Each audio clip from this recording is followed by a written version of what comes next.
जय हिंद दोस्तों, मैं हूं आपका दोस्त के बी और आइए 26 जुलाई 2020 के करंट अफेयर की शुरुआत करते हैं। तो पहला प्रश्न है, पार्थ प्रतिम सेन गुप्ता को किस बैंक के नए मैनेजिंग डायरेक्टर और चीफ एग्जीक्यूटिव ऑफिसर के रूप में नियुक्त किया गया? तो इनकी नियुक्ति हुई है इंडियन ओवरसीज बैंक के नए एमडी और सीईओ के रूप में। तो इस प्रश्न का ऑप्शन बी करेक्ट होगा। बात करते हैं यहाँ पर इंडियन ओवरसीज बैंक की, तो इसकी स्थापना 10 फरवरी 1937 को हुई थी और इसका मुख्यालय आपको मिल जाएगा चेन्नई में।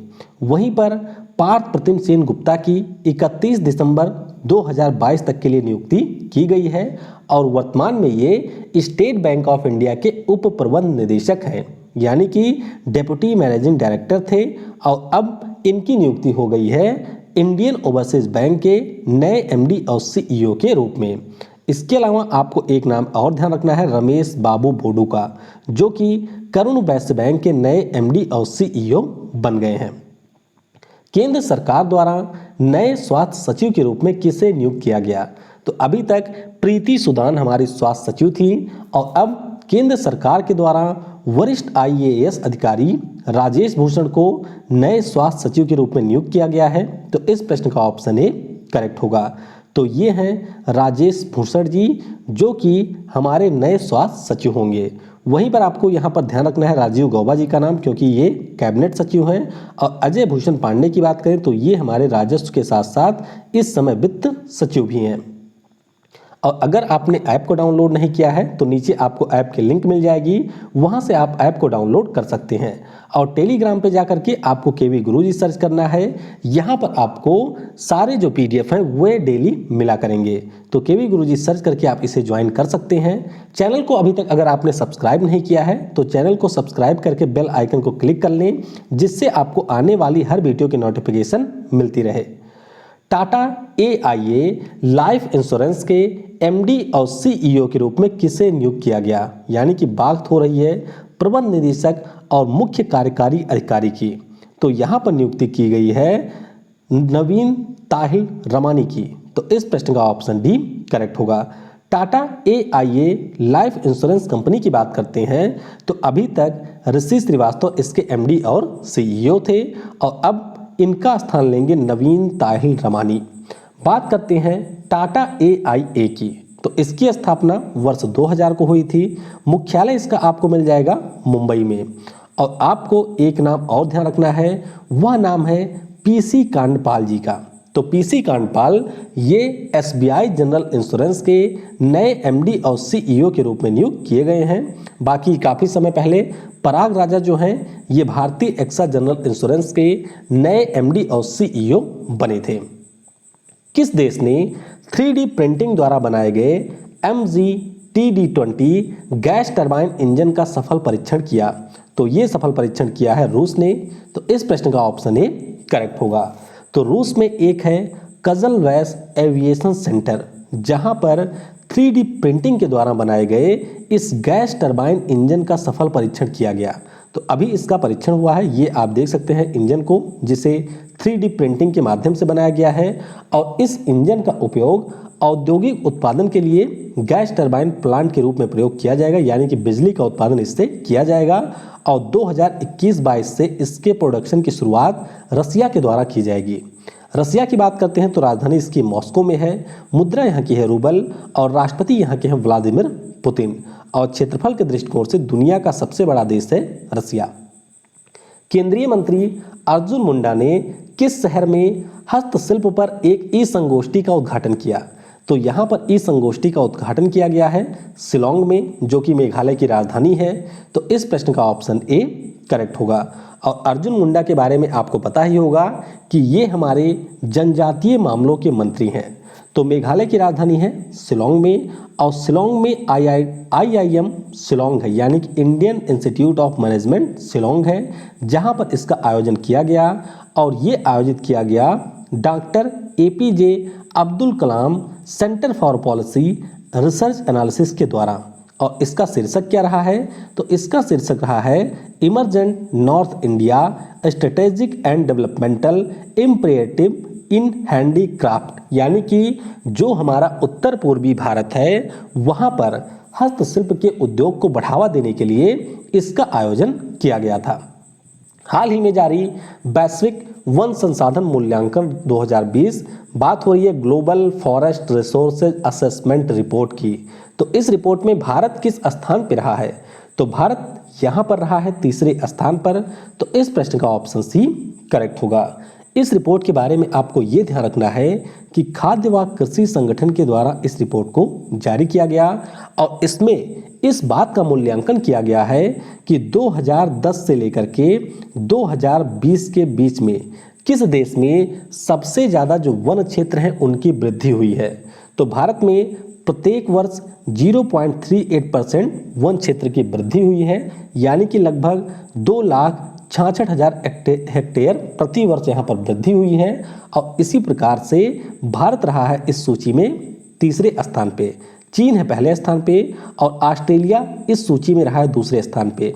खाद्य व कृषि संगठन का मुख्यालय कहाँ पर है और इसके वर्तमान में प्रमुख कौन है, इसके बारे में आपको नीचे कमेंट सेक्शन में लिखना है। 27 जुलाई 2020 को PM Modi Indian council of medical research की 3 नई प्रयोगशालाओं का उद्घाटन करेंगे। अब इनमें से आपको ये बताना है कि कौन सी प्रयोगशाला नहीं है, यानी कि 3 तो इसमें से हैं, बाकी एक कौन सी नहीं है उसके बारे में बताना है। तो वह प्रयोगशाला है हैदराबाद। तो इस प्रश्न का ऑप्शन डी करेक्ट होगा।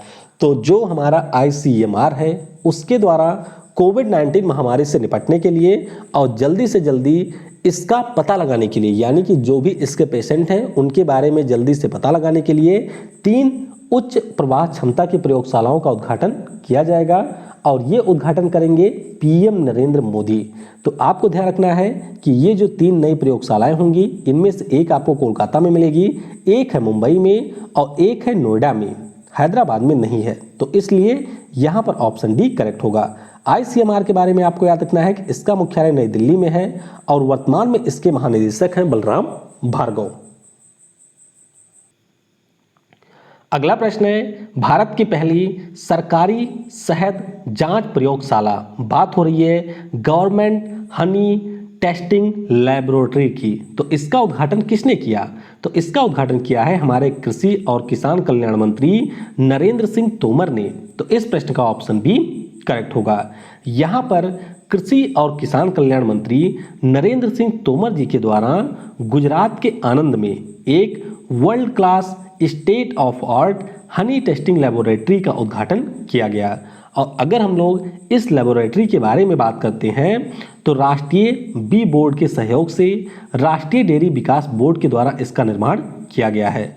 और आपको यह भी याद रखना है कि जो हमारे कृषि मंत्री हैं नरेंद्र सिंह तोमर जी, इनके द्वारा किस प्रकार से वैज्ञानिक तरीके से शहद का उत्पादन किया जाए, इस पर एक 2 दिवसीय ट्रेनिंग प्रोग्राम का भी उद्घाटन किया गया है। तो ये भी आपको ध्यान रखना है कि इन्होंने एक तो सरकारी शहद जांच प्रयोगशाला का उद्घाटन किया, इसके अलावा वैज्ञानिक तरीके से शहद के उत्पादन पर आयोजित 2 दिवसीय ट्रेनिंग प्रोग्राम का भी उद्घाटन इन्होंने किया है। भारत का राष्ट्रीय स्तर पर दूसरा प्लाज्मा बैंक किस राज्य में खोला गया? तो पहला खोला गया था दिल्ली में, ये आप सभी को पता होगा। और अब राष्ट्रीय स्तर पर दूसरा प्लाज्मा बैंक खोला गया है तमिलनाडु राज्य में। तो इस प्रश्न का ऑप्शन ए करेक्ट होगा। यहाँ पर हम अगर बात करते हैं प्लाज्मा बैंक की, तो प्लाज्मा बैंक होता क्या है? देखिए, अगर कोई व्यक्ति कोरोना वायरस से संक्रमित होता है और उसके बाद में वह ठीक हो जाता है, तो ठीक होने के बाद में अगले 14 दिनों के बाद वह अपने प्लाज्मा को डोनेट कर सकता है और इस प्लाज्मा का उपयोग किया जाएगा दूसरे मरीजों के इलाज में। तो दिल्ली में भी खोला गया था, यहाँ पर जाकर के आप स्वेच्छा से अपना प्लाज्मा डोनेट कर सकते हैं और जो ज़रूरतमंद लोग हैं वह इस बैंक में जाकर के प्लाज्मा ले भी सकते हैं। तो इस प्रकार से अब नई दिल्ली के बाद में 2.34 करोड़ की लागत से तमिलनाडु में दूसरा प्लाज्मा बैंक खोला गया है। तो ये आपको ध्यान रखना है। कौन सा देश डबल स्टैक कंटेनरों के लिए विद्युतीकृत रेल सुरंग बनाने वाला दुनिया का पहला देश होगा? तो दुनिया का पहला देश होगा यहाँ पर भारत। तो इस प्रश्न का ऑप्शन बी करेक्ट होगा। तो हमारे यहाँ पर जो वेस्टर्न डेडिकेटेड फ्रेट कॉरिडोर है उस पर हरियाणा के सोहना के पास इसका निर्माण किया जाएगा। और इसके बारे में आपको ये ध्यान रखना है कि dedicated freight corridor corporation of India के द्वारा यहाँ पर 1 किलोमीटर लंबाई की सुरंग का निर्माण किया जाएगा। और यह जो सुरंग होगी वह हरियाणा के मेवात जिले और गुरुग्राम जिले को जोड़ेगी। हरियाणा के मेवात और गुरुग्राम को जोड़ेगी। अब यहाँ पर आपके सामने शब्द है डबल स्टैक कंटेनर। तो डबल स्टैक कंटेनर क्या होता है, मैंने आपको कुछ समय पहले ही बताया था कि रेलवे ने हमारे डबल स्टैक कंटेनर को चलाया था इलेक्ट्रीफाइंग रोड के ऊपर, यानी कि ट्रैक के ऊपर। तो इस प्रकार से जब किसी रेलगाड़ी के जो डिब्बे होते हैं उनके ऊपर 2 डिब्बे रखे होते हैं, यानी कि इस प्रकार से 2 होते हैं, तो इस प्रकार के डबल स्टैक कंटेनरों के लिए यह पूरी दुनिया का पहला विद्युतीकृत रेल सुरंग होगा। यानी कि इससे पहले जो भी रेलवे सुरंग रहे हैं वे केवल एक स्टैक कंटेनर के लिए बने थे, यानी कि एक उसमें डब्बा गुजर सकता था। लेकिन अब ये डबल स्टैक कंटेनरों के लिए निर्माण किया जा रहा है विद्युतीकृत रेल सुरंग का। हाल ही में जारी विश्व के सबसे ज़्यादा निगरानी वाले शहरों की सूची में कौन सा शहर शीर्ष पर रहा, तो यहाँ पर शीर्ष पर रहा है ताइयुआन, जो कि चीन का एक शहर है। तो इस प्रश्न का ऑप्शन डी करेक्ट होगा।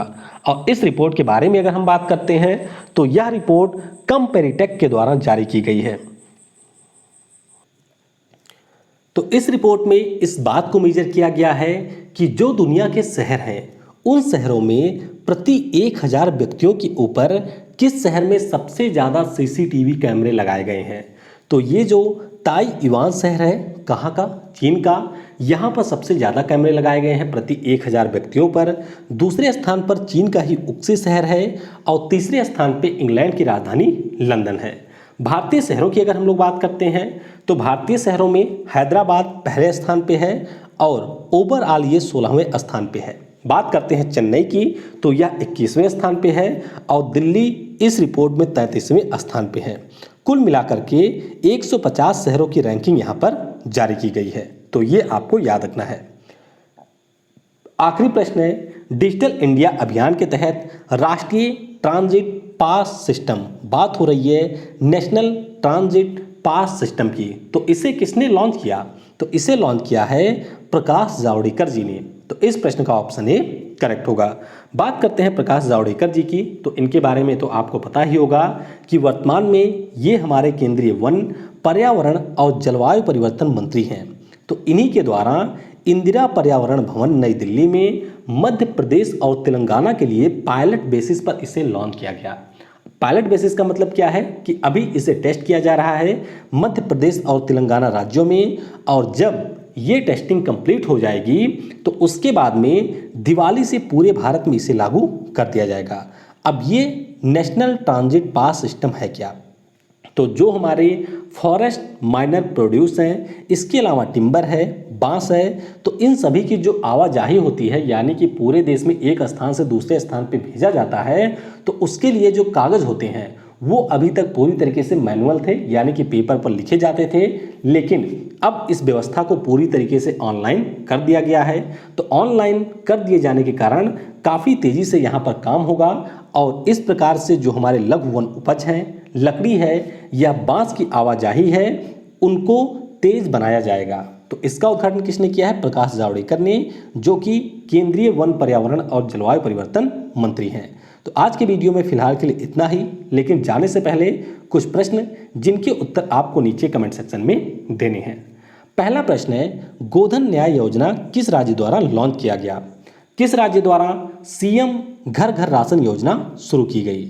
एनासिस 2 किस देश का पहला सैन्य उपग्रह है। प्रवासी रोजगार ऐप किसके द्वारा लॉन्च किया गया। और अभी हाल ही में नई दिल्ली में किसके द्वारा वृक्षारोपण अभियान की शुरुआत की गई है। तो इन प्रश्नों के उत्तर आपको नीचे कमेंट सेक्शन में देना है। तो वीडियो को समय देने के लिए आप सभी को बहुत बहुत धन्यवाद। Thanks for watching. जय हिंद, जय भारत, और सबसे जरूरी, पढ़ेगा भारत तो बढ़ेगा भारत।